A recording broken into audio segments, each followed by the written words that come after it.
ದುರ್ಗಾಂಬಿಕೆಯ ಬಲಗೊಂಡು ಭಕ್ತಿಯೊಳ್ಳು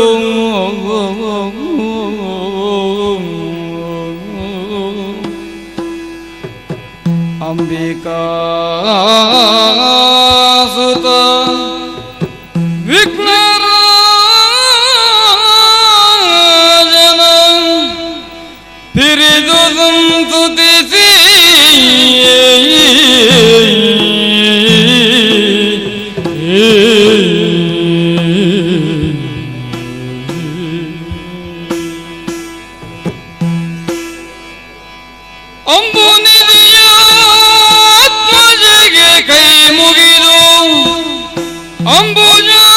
ಅಂಬುಜಾಸನಾಣಿಯರ ಹೋದಾಂಬುಜಗೆ ಒಡವಡುತ್ತ ವರ್ಣಿಪೆ ನೀ ಕಥಾಮೃತವನ್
ಪರಿನಿಧಿ ಸುತೆ ಸಹಿತ ಮೋದದಿಯೇ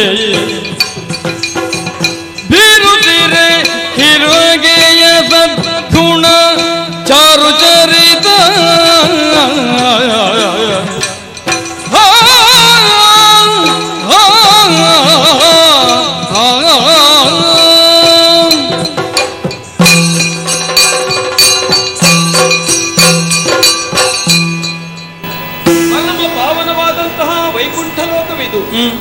ಬಿಳಿದಾದ ಕ್ಷೀರ ಸಾಗರ, ಮಲಗುವುದಕ್ಕೆ ಶೇಷನ ಹಾಸುಗೆ, ಗೊತ್ತಿನಲ್ಲಿ ಲಕ್ಷ್ಮಿ. ಇದು ನನ್ನ ಭಕ್ತರಿಗೆ ನಾನು ಕಾಣಿಸಿಕೊಳ್ಳುವಂತಹ ರೂಪ. ಶಿವನ ಭಕ್ತರಿಗೆ ಅವರ ಶ್ರದ್ಧೆಗೆ ಅವರ ಭಾವಕ್ಕೊಪ್ಪುವಂತಹ ರೂಪದಲ್ಲಿ ಭಗವಂತ ಇನ್ನೊಂದು ರೂಪದಲ್ಲಿ ಕಾಣಿಸಿಕೊಳ್ಳಲೂಬಹುದು. ಕ್ಷೀರ ಸಾಗರ ಶಯನನಾಗಿ ರಮಾಪತಿಯಾಗಿ ನನ್ನ ಭಕ್ತರ ಕಣ್ಣುಗಳಿಗೆ ನಾನು ಹೀಗೆ ಕಾಣಿಸಿಕೊಳ್ಳುತ್ತಾ ಇದ್ದೇನೆ. 4 ಕೈಗಳು ನನಗೆ. ಹುಟ್ಟಿದಂತಹ ಒಬ್ಬ ವ್ಯಕ್ತಿಯನ್ನು ರಕ್ಷಿಸುವವರು 4 ಮಂದಿಗಳು. ಹೆತ್ತಂತಹ ತಾಯಿ, ಹಾಗೆ ಹುಟ್ಟಿಸಿದಂತಹ ತಂದೆ, ಆ ಬಳಿಕ ಗುರು, ಅನಂತರ ರಾಜ. ದೇವರ ದಯೆಯೊಂದಿದ್ದರೆ ಈ 4 ಮಂದಿಗಳ ರಕ್ಷಣೆ ದೊರೆಯಬಹುದು.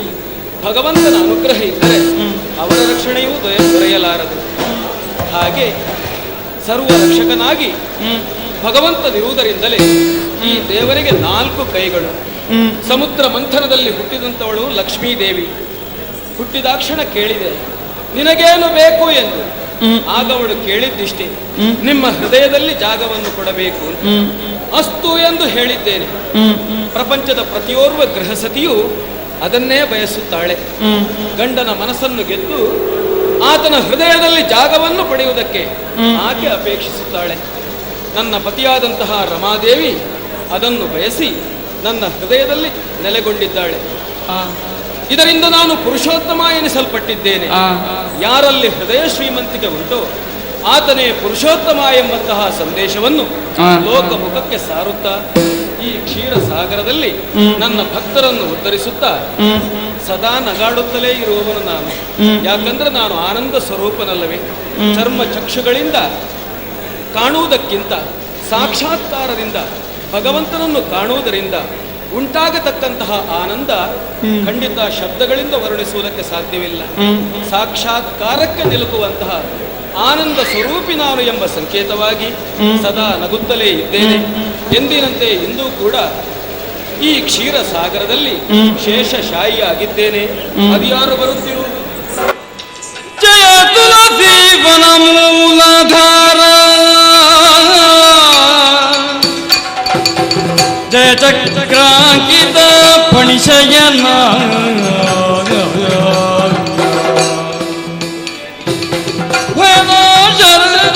ಜಯ ಪಾಲಕ ಹರಿ, ಜಯ ನಿಗಮ ಗಮ ಗೋಚರ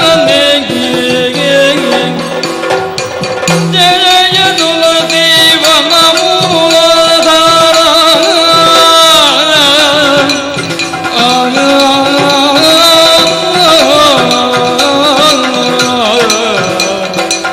ಹರಿ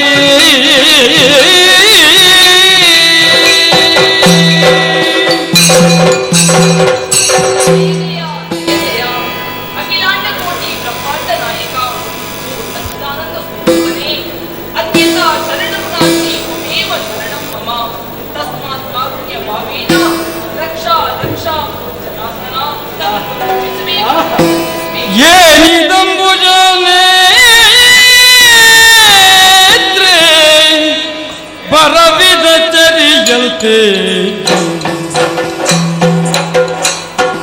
ಧರಣಿ ದೇವಿ,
ದೇಹ ನಿಯರಿದಾಯ್ತು ನಿಶಂಕೆಯ ನೀ ಬೀಳು ಭರಣಿ ದೇವಿ.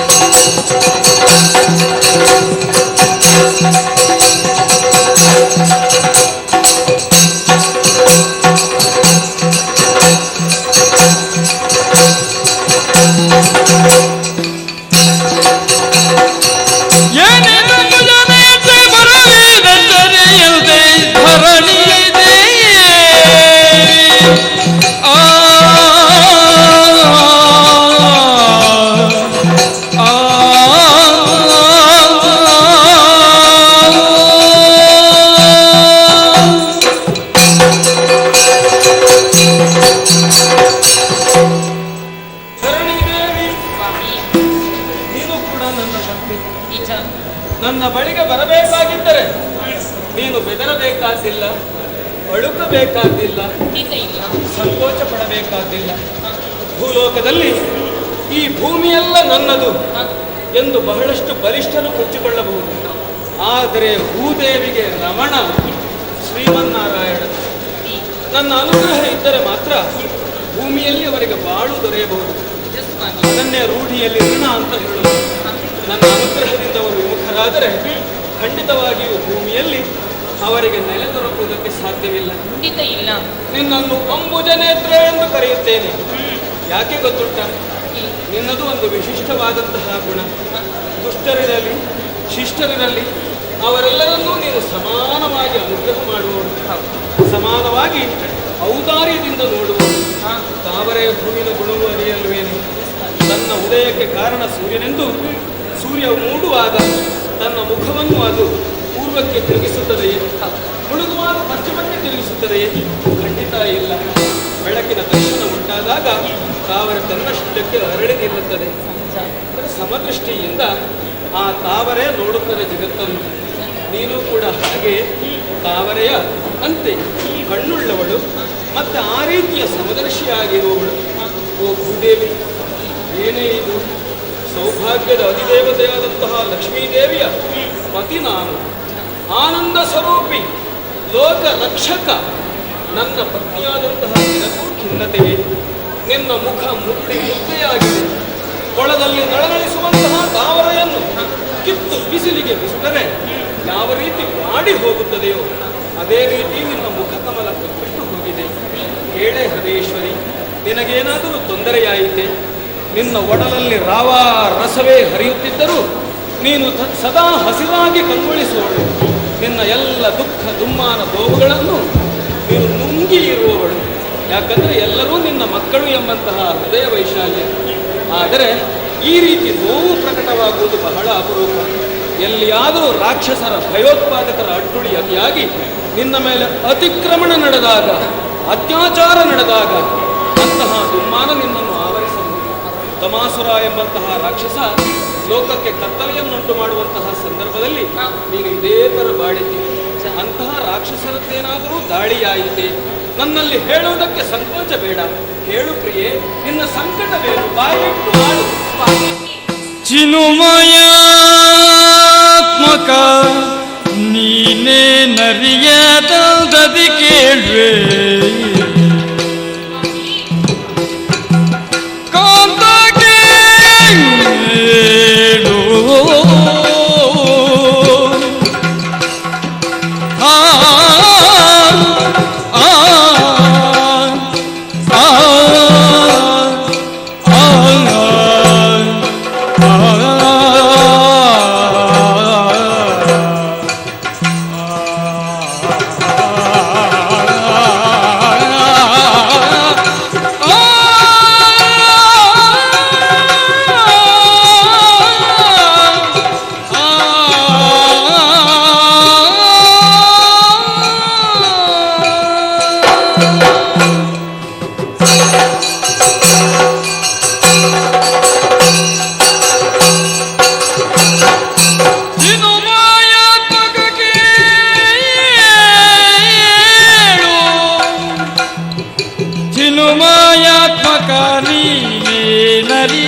ಎನ್ನ ಭವಣೆಯ ಕಾಂತ ಕೇಳು ಸತ್ವಗುಣಯುತ ವೇದ ವೇದನೆ ಎಲ್ಲ ಭವಣೆಯ ಕಾಂತ ಕೇಳು ಕಾಂತ ಕೇಳು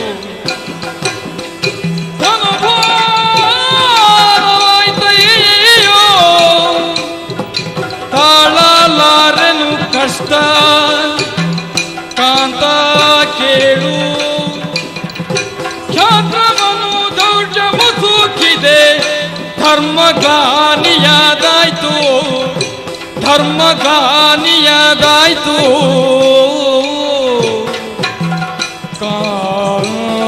ಕಾಂತ ಕೇಳು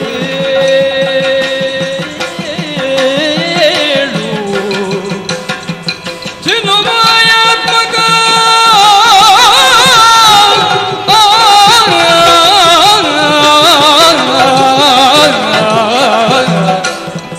ದೇವಾ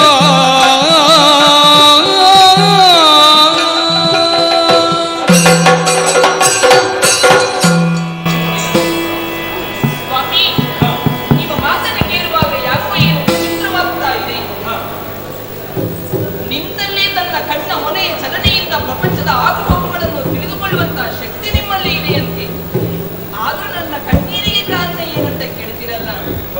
ಏನು ಏನು ತಿಳಿಯದೆ ನೀವು ಕೇಳಿದ್ರೆ ಹೇಗೆ? ನೀನು ಬಂದದ್ದು ಹೇಳೋದಕ್ಕೆ ತಾನೆ. ಜೊತೆಗೆ ಈ ಸುಖಕ್ಕೆ ಮತ್ತು ದುಃಖಕ್ಕೆ ಅದರದ್ದೇ ಆದಂತಹ ವಿಶಿಷ್ಟ ಗುಣಗಳನ್ನು ಖಂಡಿತ ಸಂತೋಷವನ್ನು ಮತ್ತೊಬ್ಬರಲ್ಲಿ ಹೇಳಿಕೊಂಡಾಗ ಆನಂದ ವರ್ಧಿಸುತ್ತದೆ. ಹೌದಂತೆ, ದುಃಖವನ್ನು ಇನ್ನೊಬ್ಬರಲ್ಲಿ ಹೇಳಿಕೊಂಡಾಗ ಹೃದಯದ ಭಾರ ಕಡಿಮೆ ಕಡಿಮೆ. ಆಗ್ತದಂತೆ. ನೀನು ನನ್ನ ಪತ್ನಿ, ನನ್ನಲ್ಲದೆ ಇನ್ಯಾರಲ್ಲಿ ನಿನ್ನ ದುಃಖವನ್ನು ಹೇಳಿಕೊಳ್ಳೋಣ ಹೇಳು. ಈಗ ಸ್ವಾಮಿ ಶ್ರಮಿಸಿಕೊಂಡೆ ನನ್ನ ಬಾಯಲ್ಲೇ ಇದನ್ನು ಕೇಳಬೇಕೆನ್ನುವುದು ನಿಮ್ಮ ಆಸೆ. ಸ್ವಾಮಿ, ಪ್ರಪಂಚದಲ್ಲಿರುವಂತಹ ಸಕಲ ಜೀವರಾಶಿಗಳನ್ನು ಪಾಲಿಸುವವರು ನೀವು. ಪಾಲನ ಸತ್ವೇನೋ ಸತ್ಯ. ಆದರೆ ಆ ಜೀವರಾಶಿಗಳನ್ನೆಲ್ಲ ಮುಕ್ತವಳು ನಾನು. ಯಾರೇ ದುಷ್ಟರಿರಲಿ ಶಿಷ್ಟರಿರಲಿ ಪ್ರತಿಯೊಬ್ಬರನ್ನು ಭೇದ ಭಾವ ಇಲ್ಲದೆ ಇದು ತನಕ ಮುಖ್ಯ ಸ್ವಾಮಿ. ಖಂಡಿತ ಇನ್ನಲ್ಲಿಂದ ಸಾಧ್ಯ ಇಲ್ಲ. ನೀನೇ ಹಾಗಂದ್ರೆ ಹೇಗೆ? ಕಾರಣ ಇದೆ ಸ್ವಾಮಿ. ಭೂದೇವಿ ಮುನಿದರೆ ಯಾವ ಜೀವರಾಶಿಗಳು ಬದುಕುವುದಕ್ಕೆ ಸಾಧ್ಯ ಉಂಟು? ಇಲ್ಲ. ಆದ್ರೆ ಕ್ಷಾತ್ರಿಯನೊಬ್ಬ ಮಾಡಬೇಕಾದಂತಹ ಕರ್ತವ್ಯ ಯಾವುದು ಹೇಳಿ? ರಾಜ್ಯದ ಸಂರಕ್ಷಣೆ, ಅಲ್ವಾ?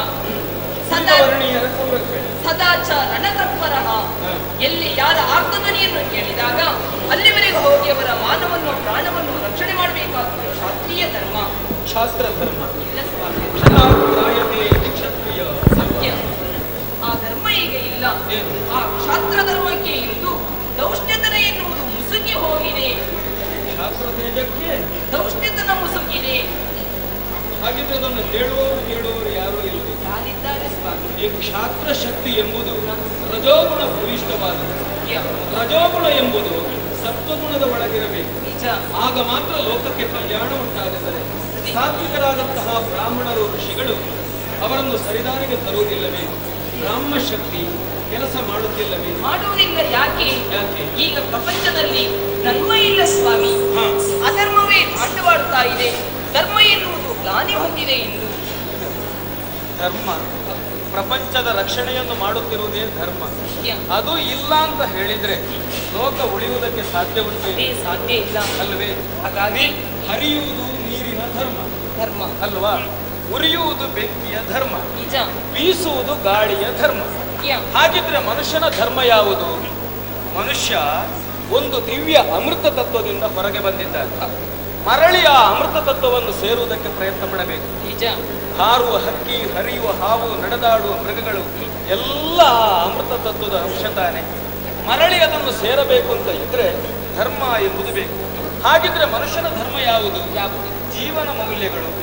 ಬದುಕಿನಲ್ಲಿ ಪರಿಶುದ್ಧನಾಗಿ ಸತ್ಯ, ನೀತಿ, ನ್ಯಾಯ ಇತ್ಯಾದಿ ಮೌಲ್ಯಗಳನ್ನು ಆತ ಪಾಲಿಸಿದಾಗ ಪರಿಶುದ್ಧಗೊಂಡಂತಹ ಆತ್ಮ ಮರಳಿಯ ಅಮೃತ ತತ್ವವನ್ನು ಸೇರುತ್ತದೆ. ಇದಕ್ಕೆ ಪ್ರಯತ್ನ ಪಡಬೇಕು ತಾನೆ.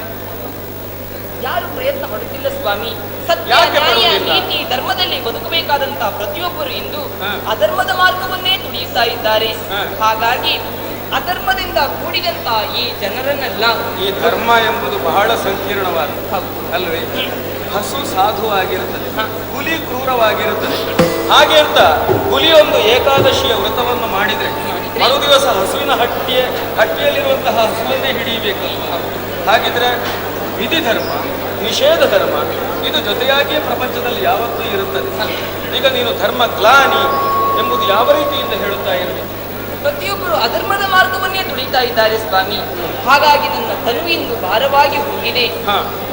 ಇದನ್ನು ಸಹಿಸಿಕೊಳ್ಳುವಂತಹ ಶಕ್ತಿ ನನ್ನಲ್ಲಿ ಇಲ್ಲ ಸ್ವಾಮಿ. ಪರಿಹಾರ ಮಾರ್ಗವನ್ನು ನೀವೇ ತೋರಿಸಬೇಕು.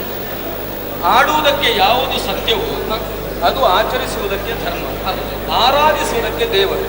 ಆದ್ದರಿಂದ ಸತ್ಯ, ಧರ್ಮ, ದೇವರು ಇದು ಒಂದನ್ನು ಬಿಟ್ಟು ಇನ್ನೊಂದಿಲ್ಲ. ದೇವರ ಮೇಲೆ ಭಯಭಕ್ತಿ ಉಂಟಾದರೆ ಮಾತು ತನ್ನಿಂದ ತಾನೇ ಸತ್ಯವಾಗುತ್ತದೆ. ಸತ್ಯ ಮಾತನಾಡುವುದಕ್ಕೆ ಆತ ಪ್ರಯತ್ನ ಪಡುತ್ತಾನೆ. ಆತನ ಜೀವನ ವಿಧಾನವೇ ಧರ್ಮದಿಂದ ನಡೆಯುತ್ತದೆ. ಆದ ಕಾರಣ ದೇವರ ಅಸ್ತಿತ್ವವನ್ನು ಯಾವತ್ತೂ ಅಲ್ಲಗಳೆಯಬಾರದು. ಹಾಗಿದ್ರೆ ಈಗ ಮಾನವರು ಆ ದೇವರ ಅಸ್ತಿತ್ವವನ್ನು ಮರೆತು ಅನ್ಯಾಯ ಅನಾಚಾರಗಳನ್ನು ಮಾಡುತ್ತಾ ಇದ್ದಾರೆ ಎಂದಾದರೆ ಇದು ತುಸು ಅಪಾಯ ಇದೆ. ಯಾಕಂದ್ರೆ ನಾನು ಈ ಭೂಲೋಕದಲ್ಲಿ ಭಕ್ತರು ಸೌಭಾಗ್ಯದಿಂದ ಬಾಳಬೇಕು ಅಂತ ಇದ್ದರೆ ನನ್ನ ಸಹಧರ್ಮಿಣಿಯಾದಂತಹ ಲಕ್ಷ್ಮಿ ಬೇಕು. ನಿನ್ನನ್ನು ಕೂಡ ವಸುಂಧರೆ ಅಂತ ಹೇಳುವುದು. ಆ ಲಕ್ಷ್ಮಿಯ ಒಂದು ಅಂಶವೇ ನೀನು. ಲಕ್ಷ್ಮೀನಾರಾಯಣನ ಜೊತೆಯಾಗಿ ಇದ್ದರೆ ಮಾತ್ರ ಇಹವೂ ಸುಖವಾಗಿ ಪರವೂ ಆನಂದಮಯವಾಗಿ ಇರುವುದಕ್ಕೆ ಸಾಧ್ಯ. ಗಣಿತಶಾಸ್ತ್ರದಲ್ಲಿ 1 ಎಂಬಲ್ಲಿಂದ ಆರಂಭ ಆಗುತ್ತದೆ. ಹಾಗೆ ಅಂತ ಅಲ್ಲಿ 0ಗೆ ವಿಶೇಷ ಸ್ಥಾನ ಇಲ್ಲವೇನೆ? 1ರ ಮುಂದೆ 1 0 ಹಾಕಿದ್ರೆ 10 ಆಗ್ತದೆ, 2 ಹಾಕಿದ್ರೆ 100 ಆಗ್ತದೆ, 3 ಹಾಕಿದ್ರೆ 1000 ಆಗ್ತದೆ.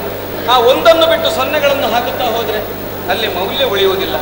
ಆದ್ದರಿಂದ ನಾರಾಯಣನನ್ನು ಬಿಟ್ಟು ಇಹದ ಭಾಗ್ಯಕ್ಕೋಸ್ಕರ ಅವರೆಷ್ಟೇ ಪ್ರಯತ್ನ ಪಟ್ಟರೂ ಅವರ ಜನ್ಮ ಸಾರ್ಥಕವಾಗುವುದಕ್ಕೆ ಸಾಧ್ಯವಿಲ್ಲ.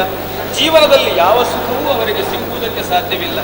ಪತಿ ಪರಾಯಣೆಯಾದಂತಹ ಲಕ್ಷ್ಮೀದೇವಿ ಇರುವುದು ನಾರಾಯಣನ ಬಳಿಯಲ್ಲಿ.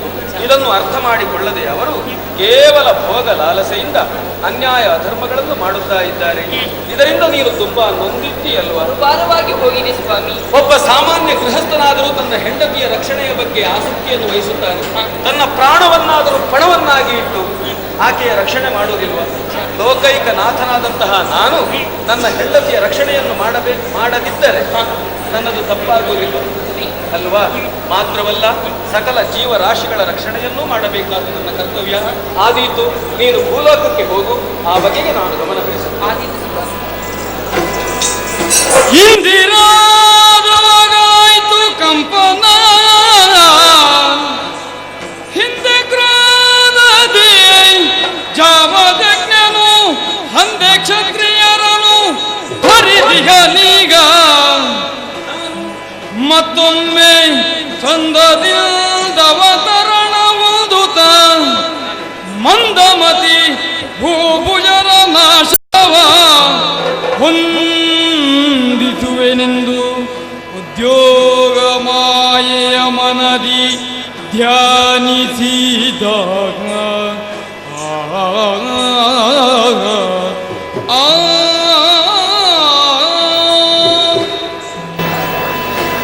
ಭೂಮಿಗೆ ಮಾತ್ರವಲ್ಲ 14 ಲೋಕಗಳಿಗೂ ಆಧಾರವಾದುದು ಧರ್ಮ. ಭೂಲೋಕ ಚೆನ್ನಾಗಿದ್ದರೆ, ಅಲ್ಲಿ ಸತ್ಕರ್ಮಗಳು ನಡೆಯುತ್ತಿದ್ದರೆ ಉಳಿದ ಎಲ್ಲಾ ಲೋಕಗಳು ಚೆನ್ನಾಗಿ ಇರುತ್ತದೆ. ಆದ್ದರಿಂದ ಭೂಲೋಕದ ಬಗೆಗೆ ನನ್ನ ಲಕ್ಷ್ಯ. ನನ್ನ ಪತ್ನಿಯಾದ ಭೂದೇವಿಯನ್ನು ಸಂರಕ್ಷಣೆ ಮಾಡಬೇಕಾದ್ದು ನನ್ನ ಕರ್ತವ್ಯವೂ ಹೌದು. ಸದಾ ಆಚರಣ ತತ್ಪರನಾಗಿ ಬ್ರಾಹ್ಮಣ, ಸದಾ ಚರಣ ತತ್ಪರನಾಗಿ ಕ್ಷತ್ರಿಯ, ಸದಾ ಚರಣ ತತ್ಪರನಾಗಿ ವೈಶ್ಯ, ಸದಾ ಚರಣ ತತ್ಪರನಾಗಿ ಶೂದ್ರ. ಹೀಗಿದ್ರೆ ಈ ವರ್ಣ ವ್ಯವಸ್ಥೆ ಸಮಾಜದಲ್ಲಿ ಇದ್ದರೆ ಯಾವತ್ತೂ ಸಮಾಜದಲ್ಲಿ ಮೇಲಾಟ ಇರುವುದಿಲ್ಲ. ಎಲ್ಲರೂ ಅವರವರ ಕೆಲಸ ಮಾಡಿಕೊಂಡು ಅವರ ಪಾಡಿಗೆ ಅವರು ಬದುಕುತ್ತಾ ಇರ್ತಾರೆ. ಯಾರಿಗೂ ಯಾವ ಕೆಲಸವನ್ನು ಮಾಡಬೇಕು ಅಂತ ಒಂದು ಸಂಪ್ರದಾಯ ಬಂದರೆ ಸಮಾಜದಲ್ಲಿ ಉದ್ಯೋಗಕ್ಕಾಗಿ, ಅಸ್ತಿತ್ವಕ್ಕಾಗಿ ಹೋರಾಟ ಆರಂಭವಾಗುತ್ತದೆ. ಆಗ ಏನಾಗುತ್ತದೆ? ಎಲ್ಲ ವರ್ಣ ಧರ್ಮಗಳು ಅಳಿದು ಕೇವಲ ವೈಶ್ಯ ವೃತ್ತಿ, ಆ ಧರ್ಮ ಮಾತ್ರ, ಆ ವರ್ಣ ಧರ್ಮ ಮಾತ್ರ ಭೂಲೋಕದಲ್ಲಿ ಉಳಿಯುತ್ತದೆ. ಕೇವಲ ವ್ಯಾಪಾರದಿಂದ ಏನು ಸಾಧಿಸುವುದಕ್ಕೆ ಸಾಧ್ಯ? ಸಕಲ ಚರಾಚರಗಳು ಈ ಪ್ರಪಂಚದಲ್ಲಿ ಬದುಕಬೇಕು. ಈ ಪ್ರಪಂಚವಾಗಿ ಉಳಿಯಬೇಕು ಅಂತ ಇದ್ದರೆ ಎಲ್ಲ ಜೀವರಾಶಿಗಳು ನೆಮ್ಮದಿ ಸುಖದಿಂದ ಬದುಕಬೇಕಾಗುತ್ತದೆ. ಬೀಜ ಒಂದು ವೃಕ್ಷವಾಗುವಾಗ ಆ ವೃಕ್ಷ ಪೂರ್ಣ ಬೀಜವೇ ಹೇಗೆ ವ್ಯಾಪಿಸಿರುತ್ತದೆಯೋ ಹಾಗೆ ಒಂದು ಮೂಲ ಶಕ್ತಿ ದೃಶ್ಯ ಪ್ರಪಂಚವಾದಾಗ ಈ ವಿಶ್ವಂ ಎನ್ನುವಂತಹ ಮಹಾಶಕ್ತಿ ಆ ಪ್ರಪಂಚದಾದ್ಯಂತ ಸಕಲ ಜೀವರಾಶಿಗಳಲ್ಲೂ ವ್ಯಾಪಿಸಿರುತ್ತದೆ. ಹಾಗಿದ್ದರೆ ಮಾತ್ರ ಆ ಭೂಲೋಕ ಸುಸ್ಥಿರವಾಗಿ ಇರುವುದಕ್ಕೆ ಸಾಧ್ಯ. ಈಗ ಅದನ್ನು ಅರ್ಥ ಮಾಡಿಕೊಳ್ಳದೆ ಆ ಅದ್ವೈತವನ್ನು ತಿಳಿಯದೆ ವರ್ಣ ಸಾಂಕರ್ಯವು ಹಾಗೆ ವರ್ಣಾಶ್ರಮ ಧರ್ಮವನ್ನು ಬಿಟ್ಟು ಎಲ್ಲರೂ ವ್ಯವಹರಿಸುತ್ತಾರೆ ಎಂದಾದರೆ ಇದಕ್ಕೆ ಸರಿಯಾದ ವ್ಯವಸ್ಥೆಯನ್ನು ನಾನು ಮಾಡಲೇಬೇಕು. ಹೌದು, ಹಿಂದೊಮ್ಮೆ ನಾನು ಮಾಡಿದ್ದೆ. ಭಾರ್ಗವರಾಮನಾಗಿ ಹುಟ್ಟಿ ಗಂಡು ಕೊಡಲಿಯನ್ನು ಝಳಪಿಸುತ್ತಾ 21 ಬಾರಿ ಭೂಪ್ರದಕ್ಷಿಣೆಯನ್ನು ಮಾಡಿ ಕ್ಷತ್ರಿಯರ ಸಂಹಾರವನ್ನು ಮಾಡಿದವನು. ಇದರ ಪರಿಣಾಮ ಏನಾಯಿತು? ಒಬ್ಬ ಋಷಿಗೆ ಹುಟ್ಟಿದಂತಹ ವ್ಯಕ್ತಿ ಅಂದ್ರೆ 10 ತಲೆಯ ರಾವಣ, ಅವ ಬ್ರಾಹ್ಮಣ ಶಕ್ತಿ, ಆತ ವಿಜೃಂಭಿಸಿ ಆ ಕ್ಷಾತ್ರ ಧರ್ಮದ ನಾಶವಾಗಿ ಆತ ಕ್ರೌರ್ಯವನ್ನು ಮೆರೆಸುವುದಕ್ಕೆ ಅಲ್ಲಿ ಅವಕಾಶವಾಯಿತು. ಆ ಬಳಿಕ ರಾಮನಾಗಿ ನಾನು ವರ್ಣ ವ್ಯವಸ್ಥೆಯನ್ನು ಸ್ಥಾಪಿಸಿದೆ. ರಾಮ ರಾಜ್ಯ ಎನ್ನುವಂತಹ ಒಂದು ಸುಂದರ ಸುಖದ ಸಾಮ್ರಾಜ್ಯವನ್ನು ಸ್ಥಾಪಿಸಿ ಬಂದೆ. ಈಗ ನಾನು ಅದೇ ರೀತಿ ಆಯುಧವನ್ನು ಎತ್ತಿ ಎಲ್ಲರನ್ನೂ ಸಂಹಾರ ಮಾಡುವುದು, ಕೊಂದರೆ ಎಷ್ಟು ಮಂದಿಯನ್ನು ಅಂತ ಕೊಲ್ಲಬಹುದು. ಅವಳಷ್ಟು ಹೇಳಿದ್ದಾಳೆ, ಜಗತ್ತಿನಾದ್ಯಂತ ಅಧರ್ಮ ವ್ಯಾಪಿಸಿದೆ, ಭಯೋತ್ಪಾದಕರು ತುಂಬಿದ್ದಾರೆ ಅಂತ. ಅವರ ಸಂಹಾರ ಮಾಡುವುದಕ್ಕೆ ಸಾಧ್ಯವೋ? ಖಂಡಿತವಾಗಿಯೂ ಸಾಧ್ಯವಿಲ್ಲ. ಅವರ ಪರಿವರ್ತನೆ ಆಗಬೇಕು. ಮನೆಯಲ್ಲಿ ಅಮ್ಮನಿಗೂ ಹೆಂಡತಿಗೂ ಜಗಳ ಆದರೆ ಮನೆಯ ಗೃಹಸ್ಥ ಏನು ಮಾಡಬೇಕಪ್ಪ? ಹೆಂಡತಿಯ ಪರವಾಗಿ ಮಾತಾಡಿದರೆ ಅಮ್ಮನಿಗೆ ಸಿಟ್ಟು ಬರ್ತದೆ, ಅಮ್ಮನ ಪರವಾಗಿ ಮಾತಾಡಿದರೆ ಹೆಂಡತಿಗೆ ಸಿಟ್ಟು ಬರ್ತದೆ. ಅಂತಹ ಒಂದು ಸಂದಿಗ್ಧತೆಯಲ್ಲಿ ಒಬ್ಬ ಗೃಹಸ್ಥ ಹೇಗೆ ಆ ಪರಿಸ್ಥಿತಿಯನ್ನು ನಿಭಾಯಿಸಬೇಕು, ಹಾಗೆ ಸದ್ಯ ಭೂಲೋಕದ ಸಮಸ್ಯೆಯನ್ನು ನಾನು ನಿಭಾಯಿಸಬೇಕಾಗಿದೆ. ಆದ್ದರಿಂದ ನಾನು ಭೂಲೋಕದಲ್ಲಿ ಅವತಾರವನ್ನಿರಬೇಕು. ಹೆಸರೇ ಹೇಳುವಂತೆ ಇದು ದ್ವಾಪರ ಯುಗ. ದ್ವಾಪರ ಅಂದ್ರೆ ಸಂದೇಹ ಎಂದು ಅರ್ಥ. ದೇವರಿಗೆ ಕೈ ಮುಗಿಯಬೇಕೋ ಬೇಡವೋ, ಗುರುಗಳಿಗೆ ಅಡ್ಡ ಬೀಳಬೇಕೋ ಬೇಡವೋ, ಬ್ರಾಹ್ಮಣರನ್ನು ಗೌರವಿಸಬೇಕೋ ಬೇಡವೋ, ಗೋವುಗಳನ್ನು ಪೋಷಿಸಬೇಕೋ ಅಲ್ಲ ಮಾಂಸ ಮಾಡಿ ತಿನ್ನಬೇಕು, ಹೀಗೆ ಎಲ್ಲ ಸಂದೇಹ ಸಂದೇಹ ಸಂದೇಹ. ಇಂತಹ ಈ ಸಂದೇಹದ ಮಧ್ಯೆ ಮನುಷ್ಯನ ಆತ್ಮ ಹಾಳಾಗಬಾರದಲ್ಲ, ಯಾವ ಜೀವರಾಶಿಗಳಿಗೂ ತೊಂದರೆ ಆಗಬಾರದಲ್ಲ. ಅದಕ್ಕಾಗಿ ನಾನು ಮನುಷ್ಯರೊಳಗೆ ಒಬ್ಬ ಮನುಷ್ಯನಾಗಿ ಇರುತ್ತೇನೆ. ಆ ನರ ಹೃದಯದ ಆಳ ಸುಳಿ ಬಿರುಗುಗಳನ್ನು ಅರ್ಥ ಮಾಡಿ ಸಂದರ್ಭಕ್ಕೆ ನಾನು ಯಾವುದನ್ನು ಮಾಡಬೇಕೋ ಅಂತಹ ಕಾರ್ಯವನ್ನು ಕೈಗೊಳ್ಳುತ್ತೇನೆ. ಇದಕ್ಕೆ ಲೀಲೆ ಎಂದು ಹೆಸರು. ನಾನು ಮುಂದೆ ಅವತರಿಸಿ ಮಾಡುವಂತಹ ಕಾರ್ಯಗಳು ಕೆಲವು ಕಣ್ಣುಗಳಿಗೆ ಅದು ಕೆಟ್ಟ ಕೆಲಸ ಅಂತ ತೋರಬಹುದು, ಕೆಲವು ಕಣ್ಣುಗಳಿಗೆ ಅದು ಸರಿ ಎಂದು ತೋರಬಹುದು. ಇದಕ್ಕೆ ಲೀಲೆ ಅಂತ ಹೆಸರು. ಲೀಲೆಯನ್ನು ಕಾರ್ಯಕಾರಣ ಭಾವದಿಂದ ಯಾವತ್ತೂ ಅಳೆದು ನೋಡುವುದಕ್ಕೆ, ತೂಗಿ ನೋಡುವುದಕ್ಕೆ ಸಾಧ್ಯವಿಲ್ಲ. ಒಟ್ಟು ನನ್ನ ಲಕ್ಷ್ಯ ಧರ್ಮ ಸ್ಥಾಪನೆ. ದಾರಿ ಇಲ್ಲದಿದ್ದರೆ ದಾರಿ ನಾನು ಮಾಡಿಕೊಂಡು ಹೋಗುವನು. ಎಲ್ಲರೂ ಸುಖ ನೆಮ್ಮದಿಯಿಂದ ಬದುಕಬೇಕೆಂಬುದೇ ನನ್ನ ಸಂಕಲ್ಪ. ಅದಕ್ಕಾಗಿ ಮಾಯೆಯ ಸಹಾಯವನ್ನು ಸ್ವೀಕರಿಸುತ್ತೇನೆ. ಮುಂದೆ ಅವತಾರವನ್ನು ಕೈಗೊಳ್ಳುವುದಕ್ಕೆ ಈಗಲೇ ಸಂಕಲ್ಪಿಸಿ ಭೂಮಿಗೆ ಇಳಿಯುತ್ತೇನೆ.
ಮಧುರಾವನೆಯಲ್ಲಿ ಪ್ರತಿಯೊಬ್ಬ ಪ್ರಜೆಯು ನೋಡುವುದಕ್ಕೆ ಅವಕಾಶವಾಗುವ ಹಾಗೆ ರಾಜ ಬೀದಿಯಲ್ಲಿ ಭವ್ಯ ಮೆರವಣಿಗೆಗೆ ನಾನು ಸಿದ್ಧಗೊಳಿಸಿದ್ದೇನೆ.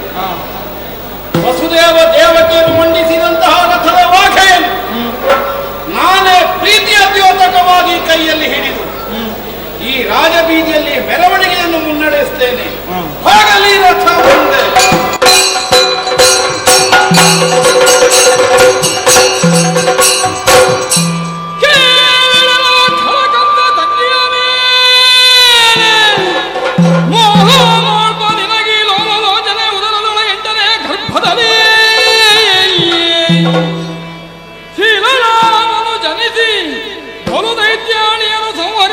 ಮನಸ್ಸು ಹೇಳುವನ ಬುದ್ಧಿಯಲ್ಲೇ ನಡೆಯುತ್ತಿಲ್ಲ ನಭೋ ವಚನ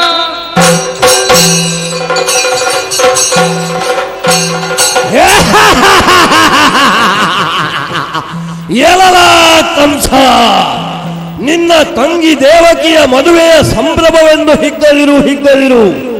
ಆಕೆಯ ಹೊಟ್ಟೆಯಲ್ಲಿ ಹುಟ್ಟುವ 8ನೇ ಶಿಶು ಶ್ರೀಮನ್ನಾರಾಯಣನಿಂದ ನಿನಗೆ ಮರಣ.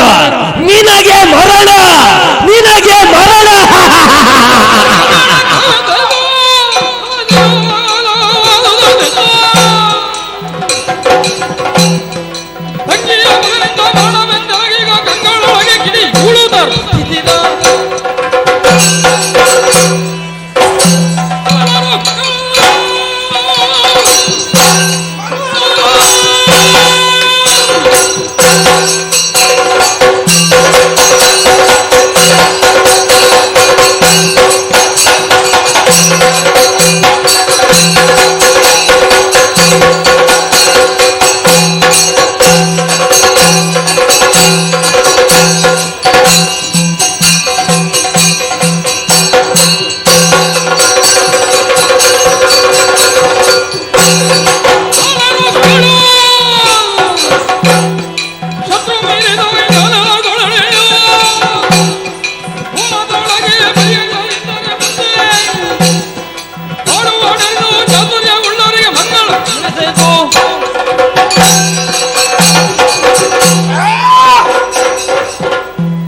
ಮಂಗಲಮಯವಾದಂತಹ ವಾತಾವರಣದ ಆನಂದವನ್ನು ಅನುಭವಿಸುತ್ತಿದ್ದೆ.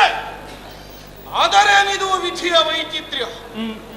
ಕೇಳಿಸಿದನು ಭಾವಾಣಿಯನು, ಎಲವೆಲವ ದುಷ್ಟ ಕಂಸ ತಂಗಿಯ ವೈವಾಹ ಮಹೋತ್ಸವವನ್ನು ಮನದಲ್ಲಿ ಬೀಗದಿ ನಿನ್ನ ತಂಗಿಯ ಅಷ್ಟಮ ಗರ್ಭ ಸಂಭೂತನಾದ ಹರಿ ನಿನ್ನ ಮರಣ ಕಾರಣನಾಗುತ್ತಾನೆ.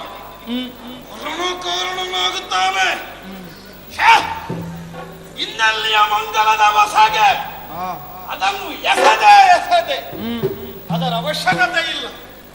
ಯಾವನಿಗೆ ಆಗಲಿ ತನ್ನ ಒಡಲಿನ ಕುರಿತಾದಂತಹ ಪ್ರೀತಿ ಮಮತೆ ಅದರ ಮುಂದೆ ಯಾವ ಸಂಬಂಧವೂ ಇಲ್ಲ. ಸಾಲ, ರೋಗ, ಶತ್ರು, ಅಗ್ನಿ ಇದನ್ನು ಬೆಳೆಯುವುದಕ್ಕಿಂತ ಮುನ್ನವೇ ಕತ್ತರಿಸಬೇಕು, ಹೊಸಕಿ ಹಾಕಬೇಕು ಅನ್ನುವುದೇ ಪ್ರಾಜ್ಞರ ಮತ. ಅಂದ ಮೇಲೆ ನನ್ನ ಒಡಲಿಗೆ ಕೆಡುಕನ್ನು ತರಲಿರುವಂತಹ ಈ ತಂಗಿಯ ಮೇಲೆ ನನಗೇನು ಮಮತೆ? ಈ ಕ್ಷಣವೇ ಆ ಮೂಲನಾಶವನ್ನೇ ಮಾಡಬೇಕು. ಮೂಲನಾಶ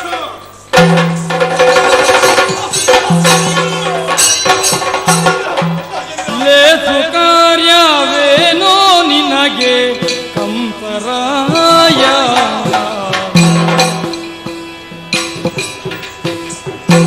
ಲೇಸು ಕಾರ್ಯವೇನೋ ನಿನಗೆ ಕಂಸರಾಯ. ಇವಳ ಘಾತಿ ಮಾಡುವುದು ಚಿತವಲ್ಲ ಕಂಸರಾಯ. ದೇವದಿಗಳೇ ಭಾಗ್ಯಲಕ್ಷ್ಮಿ ಕಂಸರಾಯ. ಕೀರ್ತಿ ಮಾಸುವುದು ಗ್ರಹಿಸಿ ನೋಡು ಕಂಸರಾಯ. ಲೇಸು ಕಾರ್ಯವೇನೋ ನಿನಗೆ ಕಂಸರಾಯ.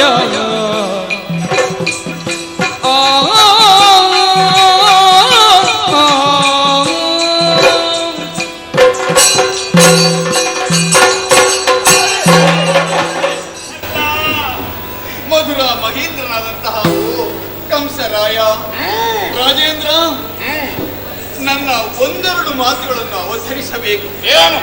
ಹುಲ್ಲೆಯನ್ನು ಹಿಡಿದಿರುವ ಹುಲಿಯಂತೆ ಕ್ರೋಧದಿಂದ ನೀನಿದ್ದೀಯ. ರಾಜೇಂದ್ರ, ಈ ಲೋಕದಲ್ಲಿ ಕಾರ್ಯಗಳ ವಿವೇಚನೆಯಿಂದ ಹೀಗೆ ಮುಂದುವರಿಬೇಕು ಎನ್ನುವುದನ್ನು ನೀನು ಮಾದರಿಯಾಗಿ ಲೋಕಕ್ಕೆ ತೋರಿಸಿಕೊಟ್ಟಂತಹ ಒಬ್ಬ ಮಹಾಮೇಧಾವಿ. ಆದರೆ ಈ ಹೊತ್ತು ಕೈಗೊಂಡಂತಹ ಕಾರ್ಯ ಇದು ಲೇಸು ಕಾರ್ಯವೇ? ಅನುಮಾನ. ಮಧುರೆಯಲ್ಲಿ ಸಂಭ್ರಮದ ಮಹೋತ್ಸವ ಕಾಲ ಇದು. ತುಂಬಿದ ಸಭೆಯೇನು? ನಿನ್ನ ಈ ಔದಾರ್ಯವನ್ನು ಎಲ್ಲರೂ ಕೊಂಡಾಡುವವರೇ ಇದ್ದಾರೆ. ಬಂಧು ಪ್ರೇಮ ಅಂದ್ರೆ ಹೀಗಿರ್ಬೇಕು, ಹೀಗೆಲ್ಲ ಹೊಗಳೋರಿದ್ದಾರೆ. ಆದರೆ ಅದೇನು ನಭೋವಾಣಿಯನ್ನು ಕೇಳಿದ ತಕ್ಷಣ ಕ್ರೋಧಾವಿಷ್ಟನಾಗಿ ಈಕೆಯನ್ನು ಘಾಸಿ ಮಾಡುವುದಕ್ಕೆ ಮುಂದಾಗಿದ್ಯಾ? ಈ ಭೂಮಿಯಲ್ಲಿ ಶಾಶ್ವತವಾಗಿ ಬದುಕಬೇಕು ಇದು ನಮ್ಮ ಉದ್ದೇಶ. ರಾಜೇಂದ್ರ, ವಿದ್ಯಾ, ವಿನಯ, ಗಾಂಭೀರ್ಯ, ಶೌರ್ಯ, ಧೈರ್ಯಾದಿ ಸಲ್ಲಕ್ಷಣಗಳು ನಿನ್ನಲ್ಲಿರುವ ಕಾರಣವೇ ಕೀರ್ತಿ ಲಕ್ಷ್ಮಿ, ಭಾಗ್ಯಲಕ್ಷ್ಮಿಯರು ಇಲ್ಲಿ ನೆಲೆಯಾಗಿದ್ದಾರೆ. ನೀನು ನಿಷ್ಕರುಣೆಯಿಂದ ಕೈಗೊಂಡಂತ ಈ ಕಾರ್ಯದಿಂದ ಅವರೆಲ್ಲರೂ ಹೇಸಿ ನಿನ್ನನ್ನು ಬಿಟ್ಟು ಹೋಗಲಿಕ್ಕಿಲ್ಲವೇ? ಲೋಕ ನಿನ್ನನ್ನು ಕೈತಟ್ಟಿ ನಗಾಡುವುದಕ್ಕೆ ಅವಕಾಶ ಮಾಡಿಕೊಡ್ತೀಯ ಹೇಳು? ಪ್ರಾಣ ಹೊಂದಿದ್ರೆ ಕಳೆದು ಹೋದ ಮಾನವನ್ನು ಸಂಪಾದಿಸಿ ಅನ್ನೋ ವಿಶ್ವಾಸ. ನಿನ್ನನ್ನು ಒಬ್ಬ ಮಹಾಯೋಧ ಕೊಡಲಿಯಿಂದ ಚಿಗುರನ್ನು ಕತ್ತರಿಸುವಂತಹ ಕೆಲಸಕ್ಕೆ ಮುಂದಾಗುವುದು ನಿನಗೆ ಭೂಷಣವೇ? ಯಾಕೆ ಇವಳ ತಲೆ ಕಡಿಯ ಕೂಡ ಅವಳು ನಿನ್ನ ತಂದೆಯಲ್ಲವೇ?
ನಾನೊಪ್ಪಿದರೆ ಉಂಟು ಆ ಸಂಬಂಧ. ನನ್ನಯ್ಯನೋದ ಉಗ್ರ ಸೇವನಿಗೆ ಹುಟ್ಟಿಕೊಂಡವಳಲ್ಲ, ನನ್ನಮ್ಮ ರುಚಿಮತಿ ದೇವಿ ಹೆತ್ತವಳಲ್ಲ, ನನ್ನ ಚಿಕ್ಕಪ್ಪನಾದಂತಹ ದೇವಕನಿಗೆ ಹುಟ್ಟಿದವಳಾದರು. ನನ್ನ ಹೊಟ್ಟೆಯಿಂದಲೇ ಹೊರಗೆ ಬಂದಂತಹ ಮಗಳು ಅನ್ನುವಂತೆ ತಂಗಿ ಎನ್ನುವ ವಾತ್ಸಲ್ಯಕ್ಕಿಂತಲೂ ಅಧಿಕವಾಗಿ ಇಷ್ಟರ ತನಕ ರಕ್ಷಿಸಿಕೊಂಡು ಬಂದಿದ್ದೆ. ಏನು ನನಗೆ ತಂಗಿ ಅಂದ್ರೆ ಬೇರೆ ಇಲ್ಲ. ಕಂಸೆ ನನ್ನ ತಂಗಿಯಲ್ಲ, ಹೌದು, ಅವಳನ್ನೇ ತಂಗಿ ಎಂದು ಒಪ್ಪಬಹುದಿತ್ತಲ್ಲ. ಇವಳನ್ನು ತಂಗಿಯೆಂದು ಸ್ವೀಕರಿಸಿದರೆ ನೀನೇ ಗಳಿಸಿದೆಯಲ್ಲ ನಭೋವಾಣಿ. ನಿಜ. ನನ್ನ ಒಡಲಿಗೆ ವಿಷವಾದ ಇವಳು ನನಗೆ ತಂಗಿ ಹೇಗೆ? ಯಾವನಿಗೆ ಆಗಲಿ. ಸಂಬಂಧ ಅನ್ನುವುದು ಎಲ್ಲಿವರೆಗೆ ಗೊತ್ತು? ಎಲ್ಲಿವರೆಗೆ? ದೇಹ ಇದ್ದಲ್ಲಿವರೆಗೆ ಮಾತ್ರ. ಸರಿ. ದೇಹವೇ ಉಳಿದಿಲ್ಲ ಅಂತಾದ್ರೆ ಸಂಬಂಧಕ್ಕೆ ಅರ್ಥ ಇಲ್ಲ, ಬಂಧುತ್ವವನ್ನು ಅನುಭವಿಸುವುದಕ್ಕೆ ಸಾಧ್ಯವಾಗುವುದಿಲ್ಲ. ದೇಹದ ಪ್ರಾಣ ಶಾಶ್ವತವಾಗಿ ಉಳಿಸಿಕೊಳ್ಳುವಲ್ಲಿ ಎಲ್ಲ ಸಂಬಂಧವನ್ನಾದರೂ ಬಿಟ್ಟು ಬಿಡಬೇಕು. ಇದು ಕಂಸನ ಜೀವನದ ಧ್ಯೇಯ ಉದ್ದೇಶ. ಆದ್ದರಿಂದಲೇ ನನ್ನ ಮರಣಕ್ಕೆ ಕಾರಣವಾಗುವ ನನ್ನ ವಿರೋಧಿ ಜನ್ಮಿಸುವ ಕ್ಷೇತ್ರವನ್ನೇ ಇಂದೀಗ ನಾನು ಬರಡಾಗಿಸಿ ಬಿಟ್ಟೆ ಎಂದಾದರೆ ಮತ್ತೆ ನಾನು ಶಾಶ್ವತನಾಗುತ್ತೇನೆ. ಆದ್ದರಿಂದ ಒಂದು ವಿಧದಿಂದ ಶರೀರವಾಣಿ ಎಚ್ಚರಿಸಿದ್ದು ಒಳ್ಳೆಯದೇ ಆಯಿತು. ಯಾಕೆ? ನನಗೆ ಎಚ್ಚೆತ್ತುಕೊಳ್ಳುವುದಕ್ಕೆ ಕೊಟ್ಟ ಅವಕಾಶ. ಯಾಕೆ? ಇಲ್ಲದಿದ್ದರೆ ಶರೀರವಾಣಿ ಎಚ್ಚರಿಸದೆ ನನ್ನ ವಿರೋಧಿ ಹುಟ್ಟಿ ಬರಬಹುದಿತ್ತು. ನನ್ನ ಬುದ್ಧಿಮತ್ತೆಯನ್ನು ಪರೀಕ್ಷಿಸುವುದಕ್ಕಾಗಿ ನನಗೊಟ್ಟಿದ್ದ ಸವಾಲದು. ಮರಣದ ಮೂಲ ತಿಳಿದರೂ ಪರಿಹರಿಸುವಲ್ಲಿ ಮುಂದಾಗುತ್ತಾನೋ ಅಲ್ಲ ಬರುವ ಮರಣಕ್ಕೆ ಎದೆ ಒಡ್ಡುವುದಕ್ಕೆ ಸಿದ್ಧನಾಗುತ್ತಾನೋ, ಈ ಪ್ರಶ್ನೆಯನ್ನು ನನ್ನ ಮುಂದೆ ಎಸೆದ ವಿಧಿಗೆ ಸರಿಯಾದ ಉತ್ತರವಾಗಬೇಕು. ಕೊಂದವರಿಗೆ ಕೊಲೆ ತಪ್ಪದು, ಕೊಂದವರಿಗೆ ಕೊಲೆ ತಪ್ಪದು, ಕಡೆಗೆ ಭಯ ನಿನಗಪ್ಪದು, ಆದರೆ ಪ್ರಾಣದ ಹಾಗೆ ಎಂದೆಂದಿಗೂ ಬಿಡದಯ್ಯ.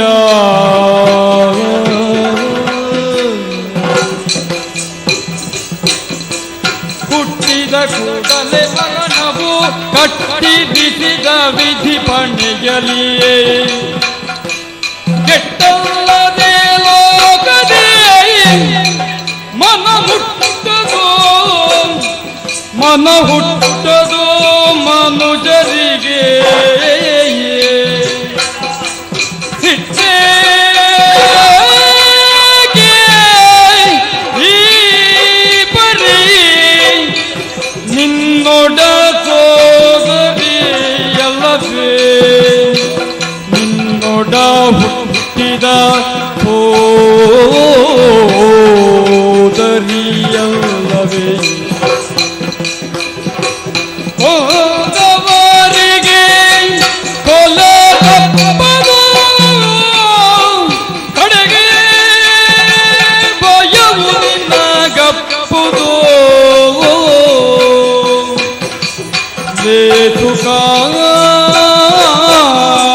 ಇಲ್ಲವೇನೋ ಕಂಪರಾಯ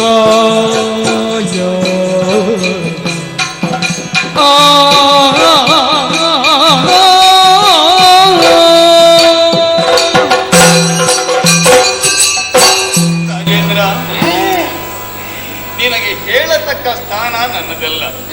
ಆದರೆ ಹೇಳದೆ ಗತ್ಯಂತರವಿಲ್ಲ. ನಿನಗೆ ಹೊಸ ಹೆಂಡತಿ. ಹೌದು, ಹಾಗೆಂದು ನನಗೆ ಮದುವೆ ಹೊತ್ತೇನು ಅಲ್ಲ. ತುಂಬಾ ಮದುವೆ ಆಗಿದೆ. ನಿನಗೆ ಬರುವ ನಷ್ಟ ಏನು ಇಲ್ಲಲ್ಲ ಇವಳ ನಾಶ ಆದ್ರೆ. ಇದೆ. ನನಗೆ ನಷ್ಟ ಅಲ್ಲ, ನಿನಗೆ ಇದರಿಂದ ಕಷ್ಟ ಇದೆ ಅನ್ನೋದನ್ನು ಸ್ಪಷ್ಟ ಹೇಳ್ತಾ ಇದ್ದೇನೆ. ಇವಳನ್ನು ನಷ್ಟಪಡಿಸಿದ್ರೆ ಮತ್ತೆ ಅಲ್ಲಿ ಆ ಕಷ್ಟ ಇದೆ. ರಾಜೇಂದ್ರ, ಅಶರೀರವಾಣಿ ದೇವತೆಗಳ ನುಡಿ ಯಾವತ್ತೂ ಖುಷಿಯಾಗುವುದಿಲ್ಲ. ಅದರಲ್ಲಿ ಭರವಸೆ ಇಟ್ಟಂತ ನೀನು ಈಕೆಯನ್ನು ಕೊಲ್ಲುವುದಕ್ಕೆ ಮುಂದಾಗುವುದಿದ್ರೆ ನೀನು ಎಣಿಸಿದ ಕಾರ್ಯ ಸಿದ್ಧಿಸೀತೋ ಎನ್ನುವುದನ್ನು ನೀನು ಕೂಲಂಕಷವಾಗಿ ಸ್ವಲ್ಪ ಯೋಚಿಸಬೇಕು. ಅಷ್ಟು ಯೋಚನೆ ನಿನಗೆ ಬಂದ್ರೆ ತಡೆಯುವ ಅಧಿಕ ಪ್ರಸಂಗ ಯಾಕೆ? ಸಮಗೆ ದೂರ ನಿಲ್ಲುವುದು ಹಾಗಾಗುವುದಿಲ್ಲ. ಇದು ನನ್ನ ಕರ್ತವ್ಯ. ಇದು ನನ್ನ ಕರ್ತವ್ಯ ಅಲ್ಲ, ಆಕೆಯ ಗಂಡನಾಗಿ ನಿನ್ನ ಬಂಧುವಾಗಿ ಒಂದು ಪ್ರಾರ್ಥನೆ ನನ್ನದು. ಏನು? ಕೊಂದು ಬಿಟ್ರೆ ಅಲ್ಲಿಗೆ ಪ್ರಕರಣ ಮುಗ್ದು ಹೋಗ್ತದ? ನಾಶ ಆಗಿ ಹೋಯ್ತಲ್ಲ. ಅದರಿಂದ ಬರುವಂತಹ ಪಾಪ ಆ ಪುಣ್ಯ ಏನು ಎಂಬುದರ ಬಗ್ಗೆ ಬುದ್ಧಿವಂತರಾಗಿ ನಾವು ಗಮನ ಹರಿಸಬೇಕೋ ಬೇಡುವ? ಕೊಂದವರಿಗೆ ಕೊಲೆ ಪಾತಕ ಎನ್ನುವಂಥದ್ದು ಜನ್ಮಾಂತರಕ್ಕೂ ಬಿಟ್ಟು ಹೋಗುವುದಿಲ್ಲ. ಪ್ರಾಣ ಎನ್ನುವಂಥದ್ದು ಪ್ರತಿಯೊಂದು ಸಾಮಾನ್ಯ ಜೀವಿಗೂ ಆಶೆ ಇರುವಂತಹದ್ದೇನು.